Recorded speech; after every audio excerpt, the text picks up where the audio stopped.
From the towering Wasatch Mountains of the American Southwest, we welcome you to this episode of Undiscovered Utah. This show focuses on the mysteries that surround the rugged, difficult, and sometimes deadly American Southwest. I'm your host, JB, and tonight we're embarking on a journey that will take us deep into the lore of Utah's buried treasures. We'll explore stories of gold, outlaws, and secret riches that have captivated treasure hunters for generations. It was April 21st, 1897, just another day in the quiet coal mining town of Castle Gate, Utah. That is, until two men walked into town and pulled off one of the boldest daylight robberies the American West had ever seen. This was no small-time stick-up. It was Butch Cassidy himself. Yes, that Butch Cassidy. And his partner, Elsie Lay, a fellow member of the infamous Wild Bunch. Together, they made off with a bag of gold and silver coins worth around $9,000 from the Pleasant Valley Coal Company. Now, I know what you're thinking. $9,000? That's not the biggest robbery of the West. Well, you've got to remember, that was back in 1897. Today, that $9,000 would be worth just shy of $350,000. Well, what happened that day has become the stuff of legend, a tale retold and embellished over the years, tucked away in newspaper archives, whispered in family stories, and etched into the mythos of the Wild West. According to report in the Salt Lake Herald the very next day, the robbery played out like a scene straight from a Western movie. E. L. Carpenter, the company's cashier and one of the town's most well-known residents, gave a first-hand account. Carpenter recalled how Cassidy and Lay waited outside the company's main building, hiding under the staircase.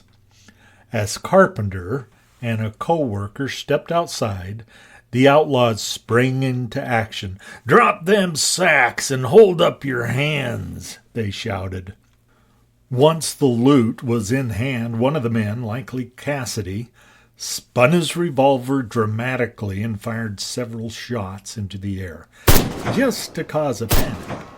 And it worked. The scene turned chaotic. The bandits didn't waste any time. They fled the scene quickly, cutting telegraph wires along the way to slow down any pursuit. But it wasn't fast enough. The local sheriff rallied a posse of 4 men, and they took after them. Though the outlaws managed to escape, the boldness of their crime sent shockwaves far beyond Utah. Newspapers as far away as Sacramento, California, covered this story. Butch Cassidy knew the Utah landscape like the back of his hand, and he used that knowledge to his advantage. Hideouts like the legendary Robbers Roost Canyon in southern Utah were nearly impossible for outsiders to navigate, making them perfect spots for the Wild Bunch to lay low. But here is where the legend gets interesting. Rumor spread that Butch Cassidy didn't just take the cash.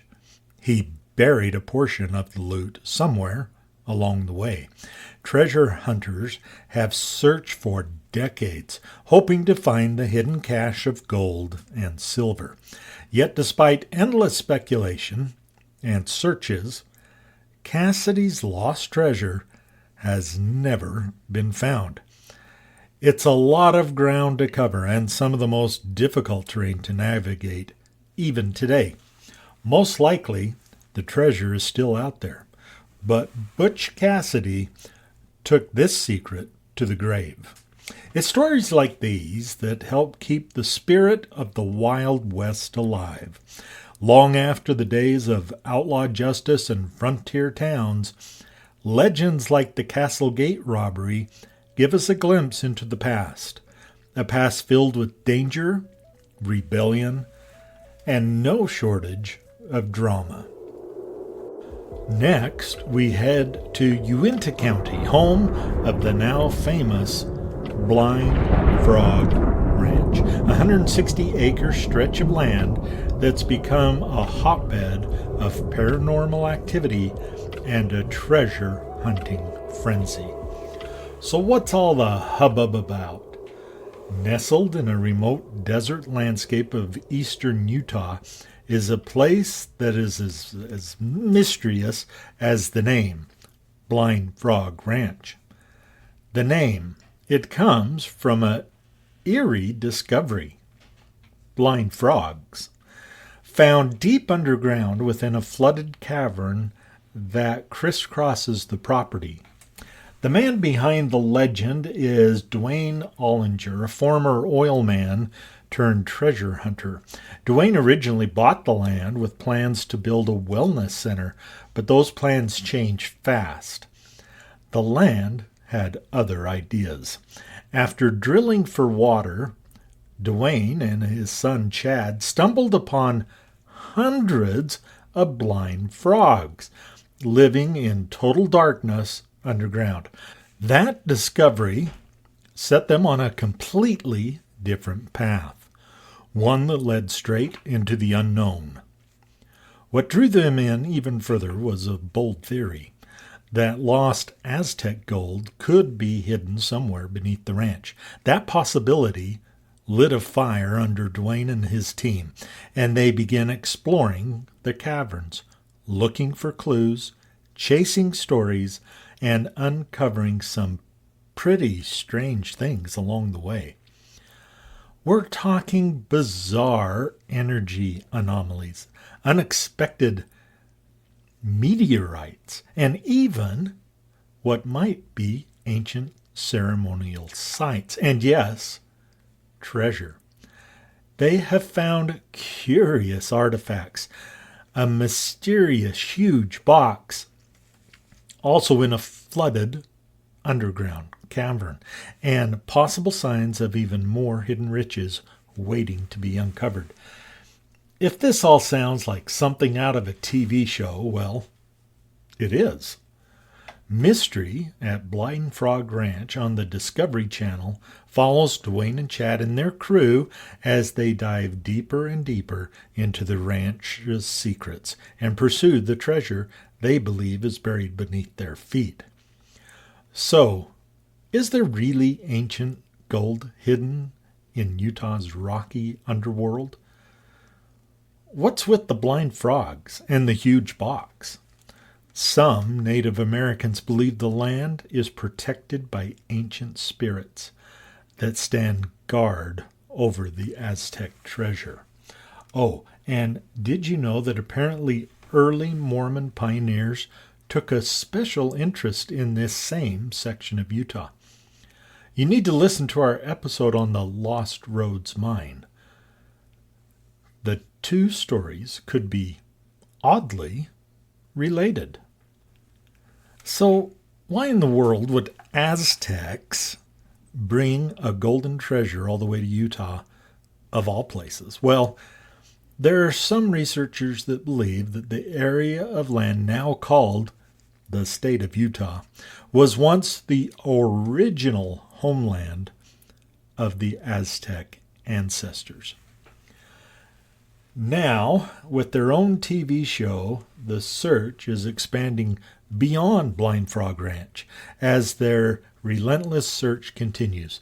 Whether it's the tale of Aztec treasure or something more otherworldly, Blind Frog Ranch continues to mystify treasure seekers and paranormal investigators alike. Could the next big discovery be just beneath the surface?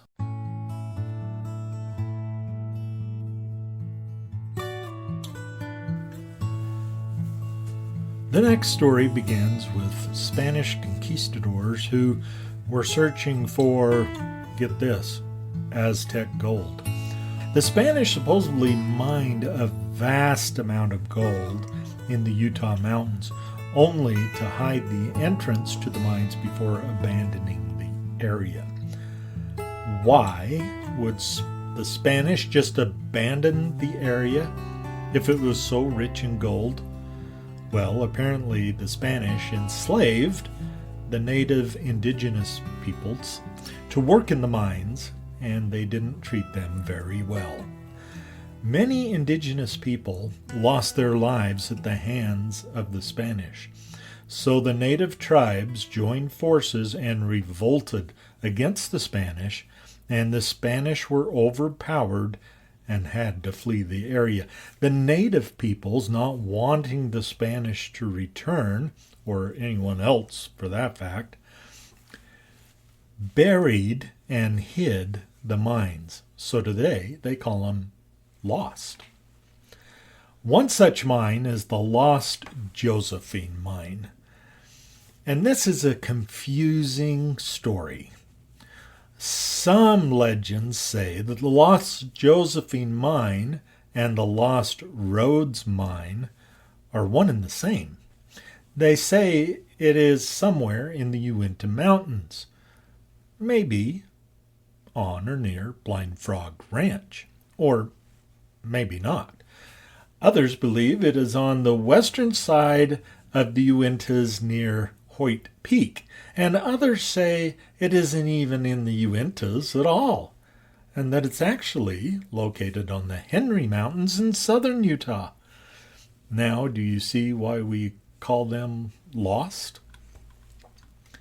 It is possible that there are two separate mines in Utah called the Josephine, and they both could be lost. One in the Uinta Mountains and one in the Henry Mountains. There is substantial evidence that this is, in fact, the case, and they could both be very rich mines. As legend has it, the Lost Josephine on the Henry Mountains was referenced in both civil and church archives as the Josephine de Martinique. Padre Pedosa referred to the Josephine as the richest gold mine in the world.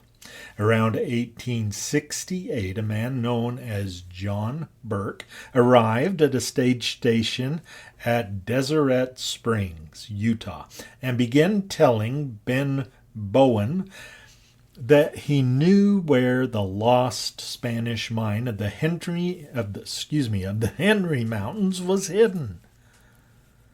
Bowen caught gold fever and decided to join Burke. They went to Marysville, Utah, and hired a third man by the name of Blackburn to be the camp tender and wrangler. They purchased supplies from a rancher at Blue Valley and were warned against going into the Henrys. Some years before, an Indian who had worked for the rancher told him, as they rode in the mountains, "There is plenty of gold up there." The three men crossed the headwaters of Crescent Creek and made camp. Burke and Bowen climbed up to an outcropping ledge of gold ore, in which a shaft had been made long before. They left Blackburn down below with the stock. The two men broke enough gold lace quartz from the ledge to fill their packs. When they returned to camp, Blackburn asked where the mine was and was told, "You can see it from here." But no further directions were given. They left the mountains through Pen Ellen Pass, headed northwest across the unknown desert. This was a mistake, as they thought the desert was flat. But as they began to cross, they discovered a maze of deep canyons. The men suffered from thirst, and ignoring Blackburn's warning, drank from a stagnant pool. Not long after drinking the polluted water, both Burke and Bowen died. Blackburn returned many times, but was never able to locate the mine. Later, a man by the name of Edgar T. Wolverton went in search of the Burke and Bowen diggings. Wolverton lived alone in the Henry Mountains for over 21 years. He found old smelter sites and piles of slag so old that pine trees with more than 100-year rings were growing in them. He found one pit that he estimated to be 175 years old with pieces of melted gold, but he never found the lost mine. So, what about the lost Josephine mine in the Uinta Mountains? Well, like I said earlier, many believe it is located on Hoyt's Peak and might have actually been found. This mine was described by Jose Joaquin Garcia in 1814 in a waybill. The waybill describes work done at Hoyt's Peak as far back as 1782. This waybill was discovered by a professor at Brigham Young University by the name of Russell R. Rich. Professor Rich discovered the document in old Spanish archives in Mexico City. This is a translation of the waybill found by Professor Rich. Quote, Waybill, year 1782 through 1814. This waybill pertains to the mine of the Utes, called later the Josephine de Martinique for the Empress. The mine can be found west 12 leagues from the river Timpanogos headland and 2 leagues from the mouth of the river Santa Ana to the southeast. To travel 1 league to the south through native land of valley grass to a canyon which enters the valley from the east. Follow this canyon east to a peak round and bare of growth, and from the peak measure 160 bars to the northeast. At the mouth of the mine, there are some small rocks and brush coverage at the base of a small dark ledge. The lost Josephine de Martinique has 3 tunnels and 1 shaft. 2 tunnels of 400 bars run to the west, and 1 tunnel of 350 bars runs to the southeast. Tunnels and shafts B1 mine. The shaft runs 73 bars vertical and has 4 rooms and 6 tunnels. These rooms to be used as workshops for the transfer of the mineral silver and gold. 29 bars apart to the sun at midday are these rooms. To the percent of metal is yellow metal, which is half silver and 1/5 part gold at 100 bars. In this mine, we encountered slabs of virgin silver from 1 pound to 5 pounds. At this place in the mine, there is the treasure of our comrades.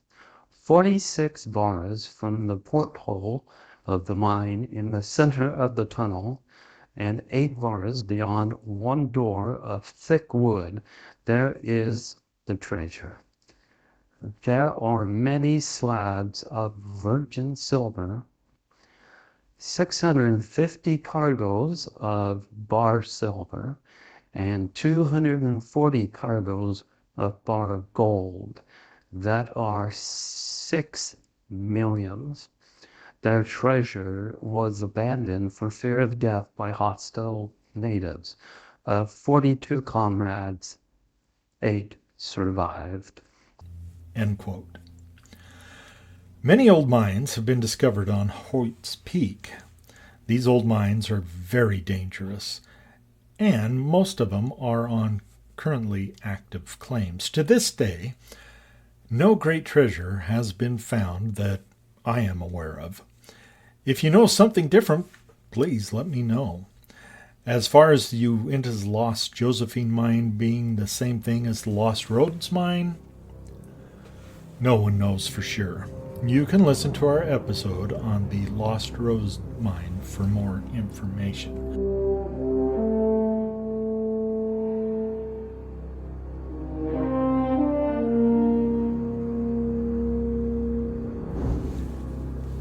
Next, we explore a story rooted in prophecy and faith. The legend of the Dream Mine, also known as the Coil Mine.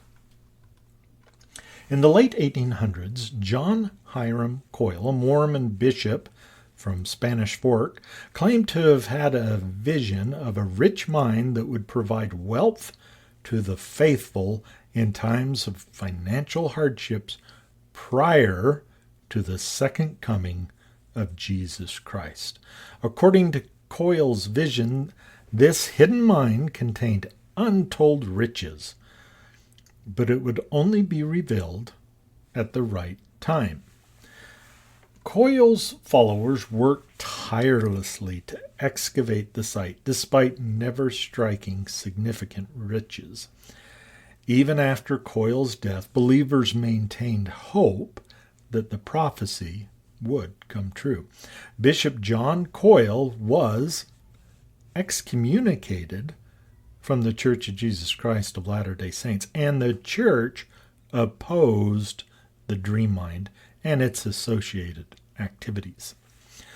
Despite the lack of success, thousands of people continue to hold shares in the company and believe in the potential riches of the mine. The Dream Mine is located just outside Salem, Utah.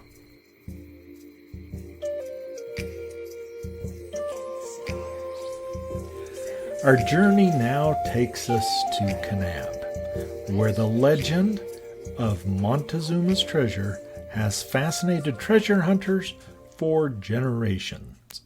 According to the tale, Montezuma, the last emperor of the Aztecs, sent a massive treasure, including gold, jewels, and sacred artifacts, northward to keep them out of the hands of the Spanish invaders. The treasure was said to have been hidden in a series of caverns near Kanab, protected by booby traps and curses to deter anyone who dared to disturb it. Over the years, treasure seekers have scoured the canyons and caves around Kanab, hoping to find Montezuma's lost riches. Yet, despite countless expeditions, the treasure remains elusive. Could it be hidden deep within the Red Rock Labyrinth? Or is it merely another legend passed down for generations?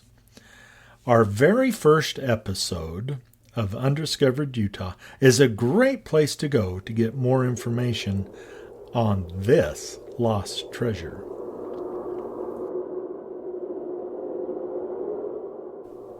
Now, we journey to the rugged landscapes near Escalante, Utah, where the legend of the lost golden Jesus statue captures the imagination. According to local folklore, Spanish priests traveling through southern Utah in the 1700s brought with them a magnificent statue of Jesus crafted from pure gold. The priests, fearing that hostile Native American tribes or opportunistic treasure seekers would steal their sacred treasure, buried this statue somewhere near Escalante. Over the centuries, rumors of the golden Jesus statue have persisted, luring adventurers and treasure hunters alike to the remote canyons and deserts of the region. Despite numerous attempts to locate the statue, its resting place remains shrouded in mystery. Could this sacred treasure still be waiting, hidden beneath the Utah's desert sands? We have an episode solely on this legend as well. Look for the episode titled The Lost Golden Jesus Statue. Just when you thought we were done, we've got one more tale up our sleeves. The legend of the Lost Rhodes Mine.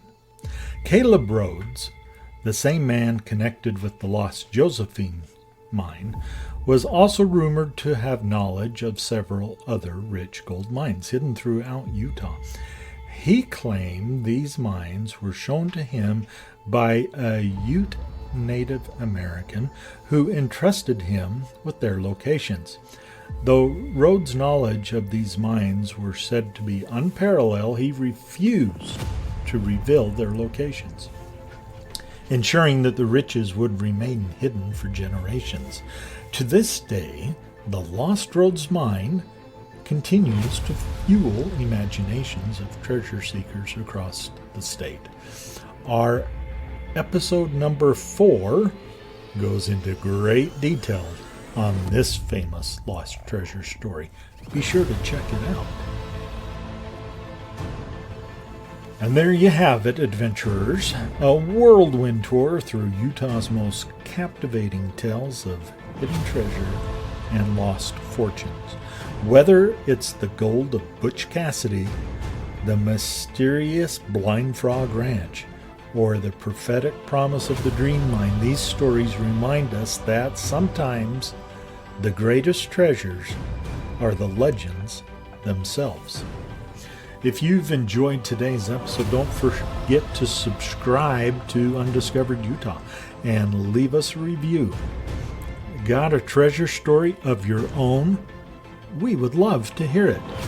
Until next time, keep exploring, keep dreaming, and who knows, maybe you'll be the one to discover Utah's next great treasure. Please join us next time as we share more about the Great Southwest. Good night, everybody.